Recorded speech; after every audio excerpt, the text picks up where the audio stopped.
There is a place in your home, right now, where Satan is hiding. Not with horns, not with flames, not with fear, but with silence, with comfort, with routine. And the terrifying part is, you may have walked past him this morning, smiled and called it normal life. Let me ask you, what's the first thing you do when you wake up? Where do your eyes go? What do your hands reach for? The moment you open your eyes, the battlefield begins. But if you don't know where the enemy hides, how will you win?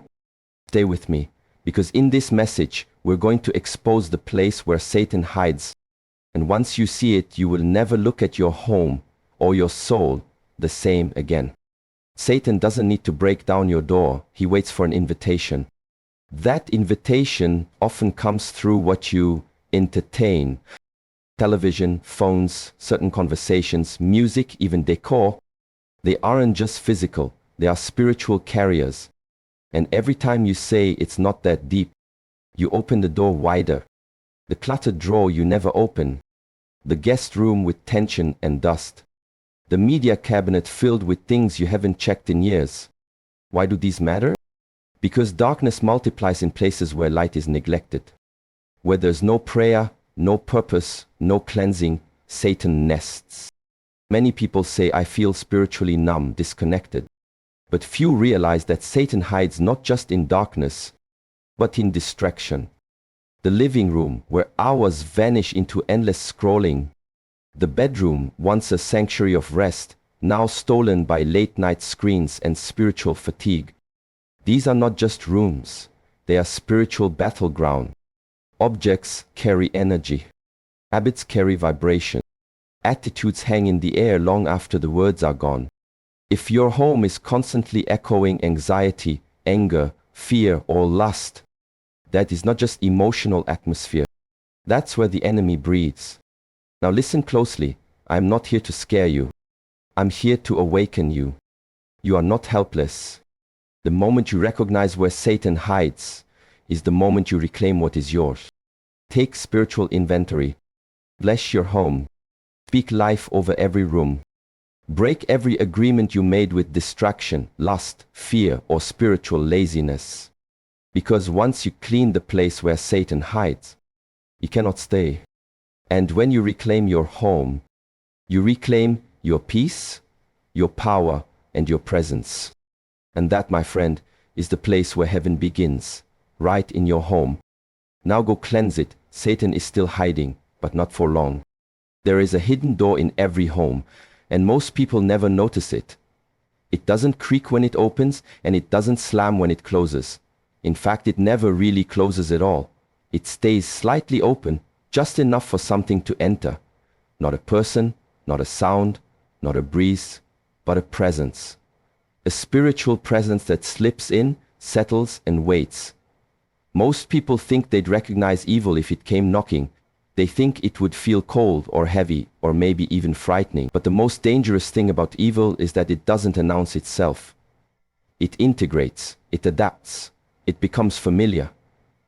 And the place it hides best is the place you call home. You may protect your home physically. You might lock your doors at night, close your curtains, install alarms, but how often do you guard it spiritually? What do you allow in through screens, through conversations, through objects? What do you allow your children to be shaped by when you're too tired to be selective? We live in a world that glorifies openness, open-mindedness, open platforms, open access.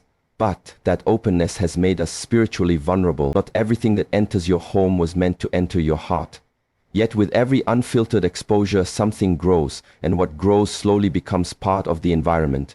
The spirit of laziness, the air of comparison, the echo of anger or sarcasm. These don't need a formal invitation, they just need an open gate. The truth is, Satan rarely attacks with intensity, he prefers to influence with subtlety. He plants himself where discernment is absent. He speaks softly through entertainment. He nods approvingly at the justification of habits. He is patient enough to wait until what once would have disturbed you now feels harmless. This is his greatest victory, not destruction but normalization. Because once evil feels normal, you stop defending yourself from it. Think about your living room. What's on the walls? What constantly plays on the TV? What conversations echo through it day after day? Think about your bedroom. Is it a sanctuary or a war zone of restlessness, lust, addiction, or distraction? Think about your kitchen. Is it a place of nourishment or a place where gluttony and neglect of the body take root? These are not just rooms, they are environments, containers of energy, and daily altars to either discipline or disorder. And Satan hides in what you tolerate. We assume the most dangerous places are outside, in dark alleys, in corrupt cities, in distant lands filled with chaos. But sometimes, the most spiritually dangerous place is right under your roof, because it feels safe, because it's familiar, because it's yours. And when something is yours, you tend to stop questioning it. But the truth is, your home is not just yours. It's either a dwelling for the divine or a hiding place for the demonic. Don't be deceived into thinking spiritual warfare only happens in churches, during prayer, or in moments of dramatic deliverance. It happens when you choose what to watch. It happens when you say, just one more episode, even though your soul is being numbed. It happens when you allow your children to absorb values that directly oppose everything you claim to believe. It happens when you ignore the atmosphere in your home and call it stress or tiredness or personality differences, when it's actually warfare. Every item, every routine, every sound and silence, they all play a role in shaping the spiritual tone of your house. Some homes are heavy, others are cold. Some feel confusing, chaotic, or chronically busy. That's not just psychological, that's spiritual influence, layered over time by what was allowed through unseen gateways. To truly reclaim your home, you need to reclaim your awareness. Ask yourself, what have I allowed in that should not be here? What have I made peace with that's actually stealing my peace? What have I normalized that God never approved of? If you can't answer that, it means your awareness has already been dulled. And that is exactly where Satan wants you. Unaware, unfocused, uninterested in guarding the place where your soul finds rest. Because when the home is undefended, the soul becomes unprotected. And when the soul is unprotected, the enemy no longer needs to attack. He simply observes, watches, waits, and influences. But once you start seeing the unseen, everything changes. The shows you once thought were harmless now feel disturbing. The music you once loved now sounds like noise. The routines you once defended now feel like chains. That is spiritual vision, when your eyes open not just to what is seen, but what is shaping the unseen. And that is the beginning of transformation, not when you leave your home searching for holiness, but when you turn your home into holy ground. One gate at a time, one room at a time, one decision at a time. Because now you know Satan hides in what you let slide. There is a danger far greater than any external enemy. It doesn't come from outside your house, your family, or even your career. It comes from the space within, the place that remains unguarded, not because you refuse to fight, but because you never saw the need to. It's called a blind spot, not in your eyes, but in your spirit. And this blind spot is the most fertile soil for spiritual invasion, because what you do not see, you do not resist. And what you do not resist, you eventually become aligned with. Many people spend their lives fighting visible enemies: poverty, sickness, rejection, addiction, betrayal. And they are sincere in their battle. They pray, they fast, they read scripture.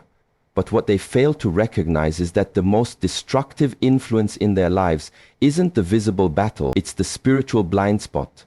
The areas of their personal world where discernment has been switched off, where evaluation has been replaced with assumption, where what once required caution now simply receives a pass. It's the shelf you never clean, the thought pattern you never challenge, the behavior you've stopped questioning. Blind spots are where Satan sets up his camp, not in the areas you're watching, but in the areas you've stopped watching. Not where you expect trouble, but where you've assumed safety. And what he needs isn't permission, but passivity. Because wherever you are passive, he takes territory. He hides behind routine. He cloaks himself in culture. He embeds himself in language and jokes and assumptions and normalcy. And before you know it, your house feels heavy, your prayers feel dull, your motivation is drained, not because you did anything evil, but because you stopped seeing.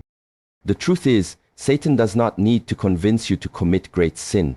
He only needs to convince you to look the other way, because that's all it takes. When you no longer examine what enters your life, your devices, your mind, and your atmosphere, he enters through what you ignore.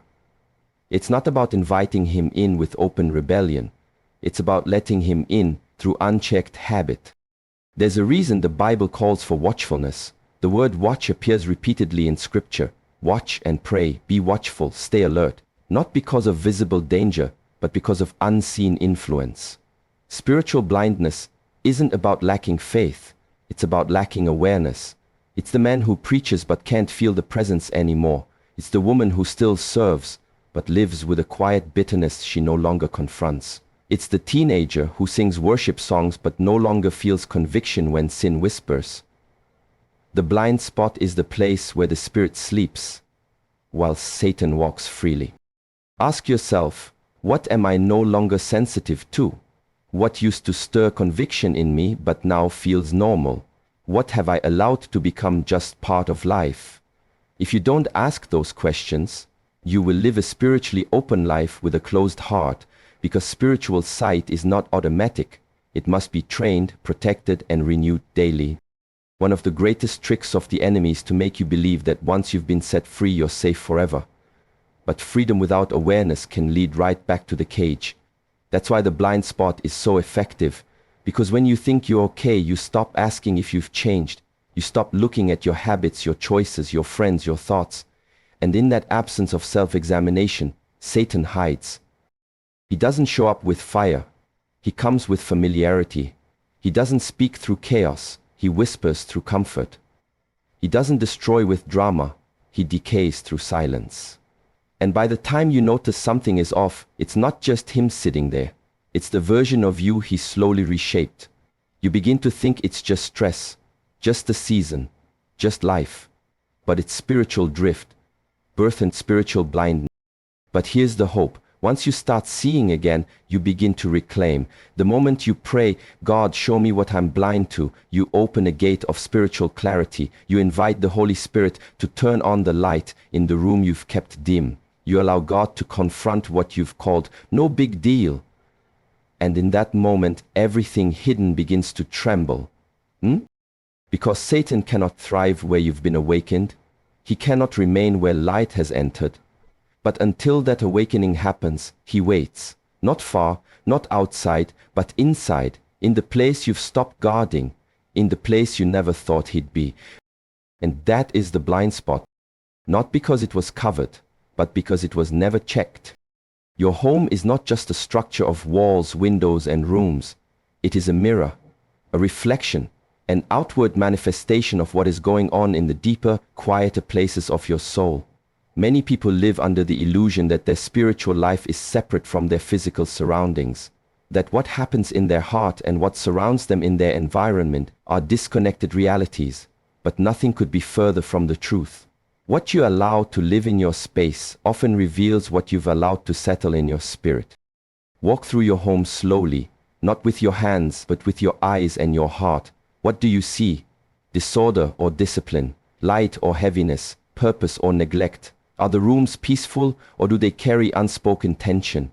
Does the atmosphere breathe with clarity, or is it thick with distraction, anxiety, or exhaustion? The truth is, the state of your home often speaks louder than your words of faith. You can say you are at peace, but if chaos follows you into every room, peace is not in charge. You can say you have clarity, but if your surroundings are cluttered, that confusion is not just external, it's internal too. People clean their homes for guests. They tidy up for appearances. They scrub the floor for comfort. But how often do they cleanse the space spiritually? How often do they recognize that each room in their house is an extension of their inner condition, the habits they've built, the moods they've fed, the spirits they've hosted, without even realizing it? The kitchen is not just a place to eat. It reflects how you nourish yourself or how you neglect your body. The living room isn't just a social area. It shows what you entertain, what you prioritize, what you spend hours watching, listening to, or avoiding. The bedroom isn't just for sleep. It's the place of rest or the place of unrest, where dreams rise or where guilt festers. Every room tells the story of your soul, whether you intended it to or not.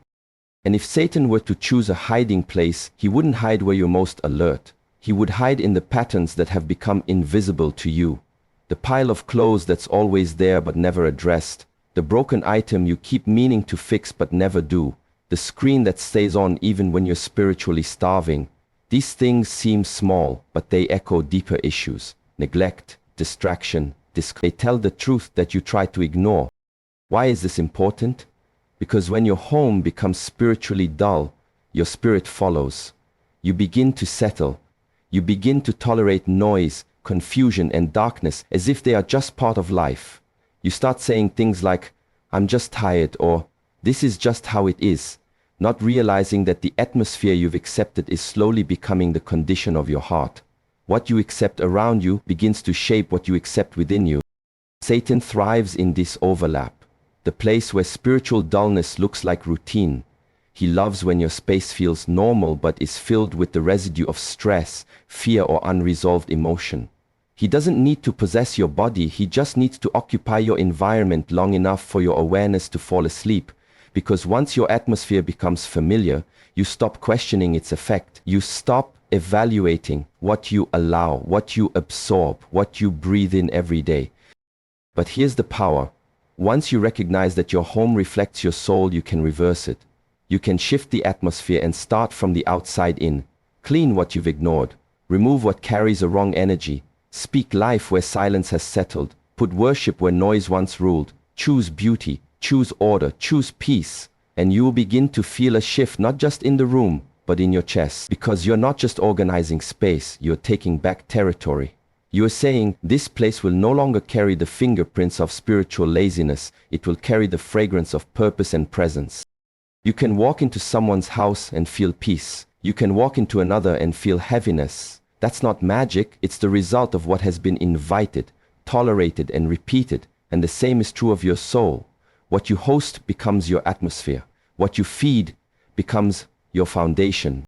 So ask yourself, if someone walked into your home today, would they feel the presence of God or the residue of chaos? If someone looked at your surroundings, would they see peace or would they see a soul overwhelmed and distracted? Because your home is always telling the truth. And once you listen, you can start changing the story. There is no greater disguise the enemy uses than familiarity. Not fear, not hatred, not violence, but the slow, silent power of what becomes normal. Because once something is familiar, it no longer feels threatening. And once it no longer feels threatening, you stop guarding yourself from it. Satan does not always show up with horns, shadows, or chaos. Sometimes he shows up in your daily routine, in the music you've stopped filtering, the shows you binge without caution, the relationships you no longer question, the jokes that once made you uncomfortable but now just make you laugh. He hides in what you're used to. This is how the spiritual erosion begins, not all at once, not with some massive fall from grace, but with a little compromise, a little shrug of the shoulder, a quiet, "It's not that bad." A tired, "Everyone else does it," a weary, "I just need a break." These words, these permissions we give ourselves, seem harmless, but they're how the enemy builds a home, brick by brick, unnoticed, unopposed. That is the danger of familiarity. It creates a false sense of safety around things that were never safe to begin with. The mind stops noticing, the spirit stops reacting, and that is exactly what Satan wants. For your spiritual defenses to come down, not because they were defeated, but because they were bored into silence. Think about it. When you first encountered something that contradicted your values, your spirit was alarmed. You felt the nudge, the pause, the hesitation. But the second, third, fourth time, you adjusted, you tolerated, you absorbed, until it became part of the background noise, familiar, and therefore invisible. That's the cloak Satan wears, invisibility through repetition. He doesn't need to deceive you if he can simply blend in. Familiarity is powerful because it makes you forget that you once cared, that you once drew lines, that you once had fire in your prayers, standards in your friendships, discernment in your choices. But now, you don't feel the urgency. Not because God has changed, but because you've adapted to a spiritually numbing environment. You've let your sensitivity to the holy fade in favor of what is socially acceptable, culturally popular, or emotionally convenient. Even in your home, the very space where you should feel spiritually sharp, the enemy can hide behind what you've labeled as harmless. A poster, a song, a habit, a joke, a compromise, a conversation. Not because these things are obviously wicked, but because you've stopped examining their impact. Familiarity has anesthetized your discernment. You don't notice the shift, the heaviness, the gradual cooling of your spirit, but it's there, and the enemy is content to wait. He doesn't rush. He doesn't need to. He just needs you to keep calling it normal. That's how altars to destruction are built, not with dramatic rituals, but with small patterns, repeated in silence. That's how the atmosphere of a home shifts from peaceful to tense, from purposeful to passive, from sacred to secular. One unchecked influence at a time, and each one hides under the same banner. This is just how life is.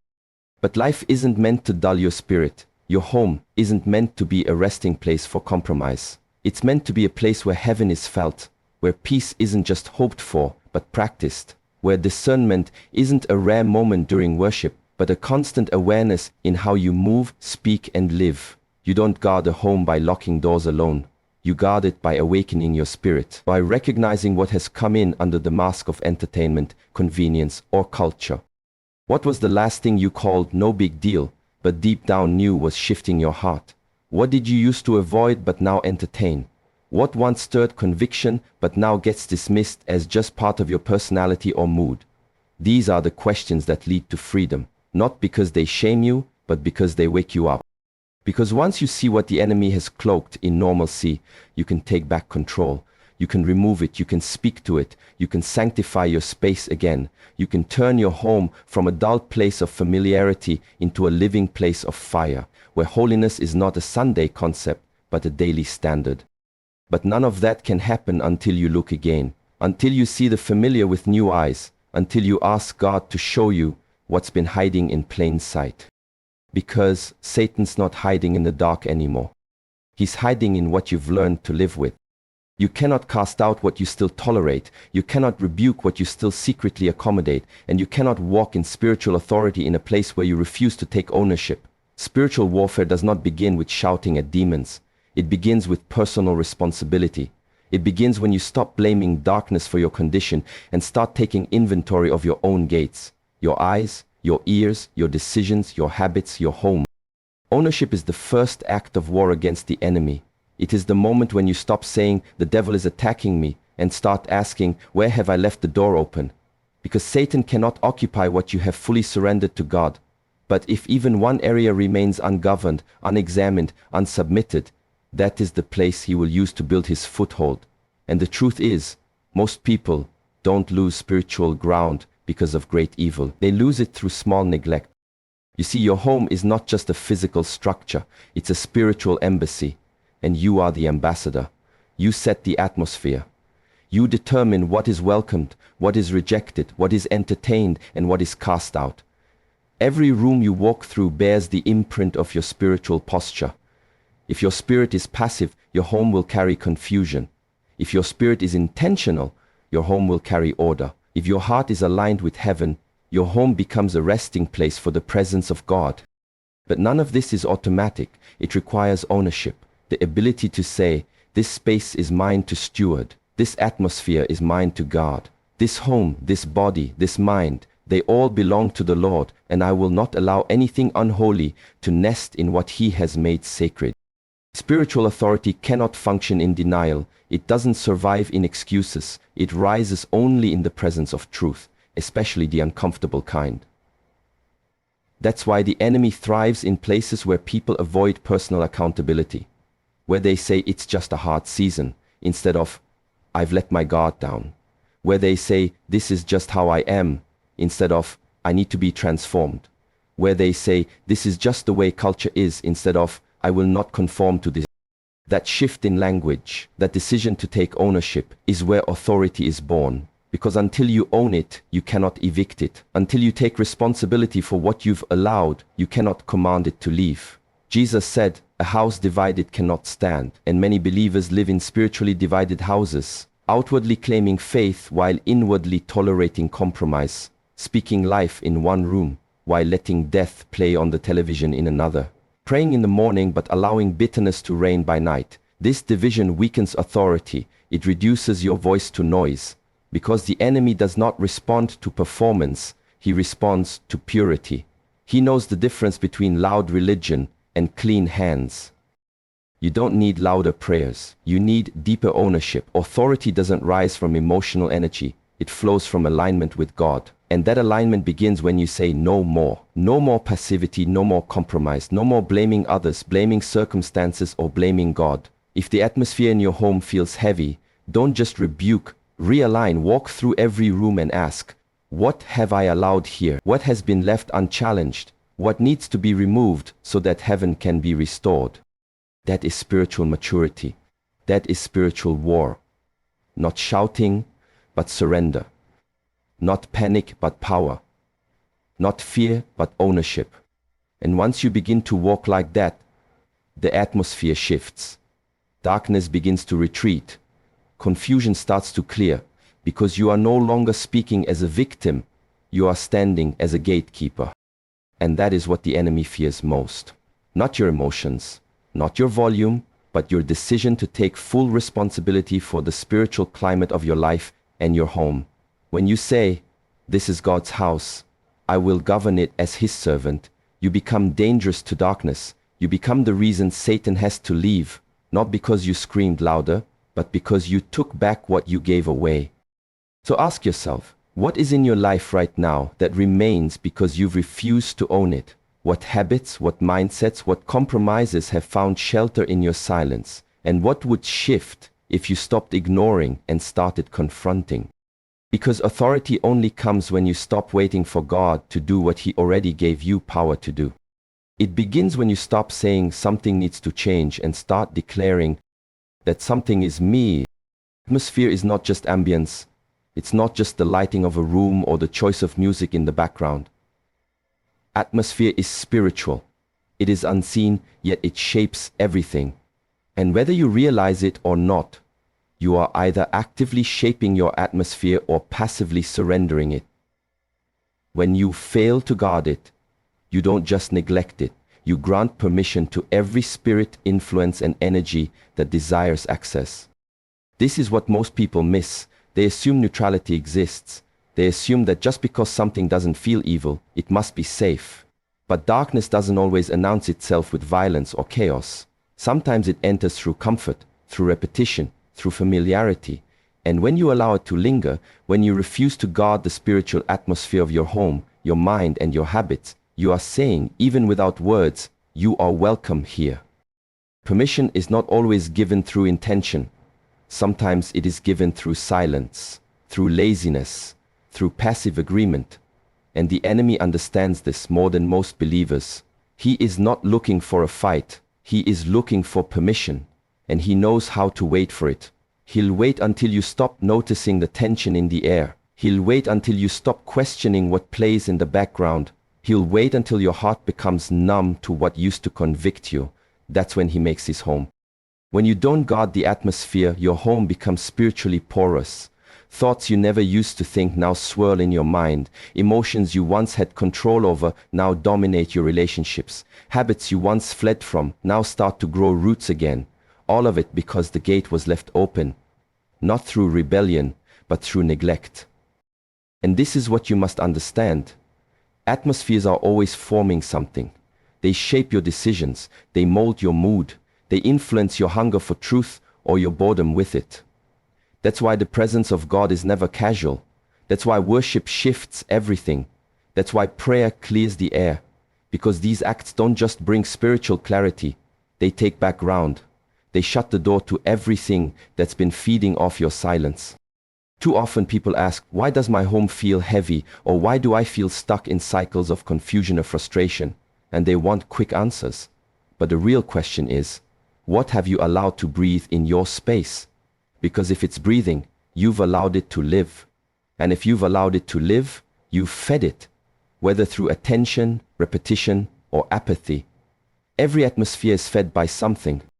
You have to ask yourself, What kind of atmosphere are you hosting? What words dominate your space? Are they full of life or laced with sarcasm, bitterness, or complaint? What sounds fill your home? Are they saturated with peace or dripping with noise and distraction? What images cover your walls, your screens, your conversations? Do they stir your soul toward heaven or pull you toward passivity and the flesh? Because every one of these things, words, sounds, images, are not neutral. They are shaping something. And if you are not actively curating your atmosphere, it is being curated for you by the culture, by the past, by unseen influences. The power lies in your choice. You are not helpless. You are not a victim of atmosphere. You are a gatekeeper. You have been given the authority to set the tone, to invite what is holy, to reject what is not. But you cannot do this casually. It must be deliberate. It must be daily, because just as air must be refreshed, so must your spiritual space. This is not about being overly cautious or superstitious. This is about being spiritually awake, because when you stop guarding the atmosphere, you begin to lose the authority God gave you, not because He took it away, but because you gave it away without even realizing it. So guard the gate, guard your space.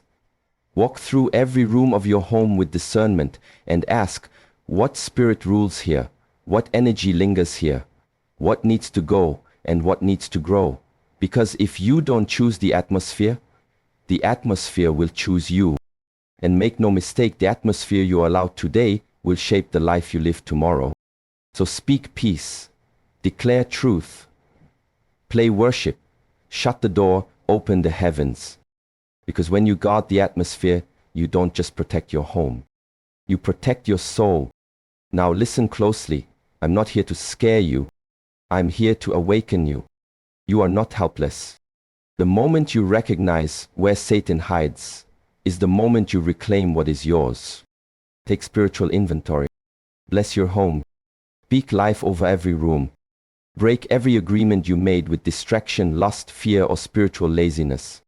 Because once you clean the place where Satan hides, he cannot stay.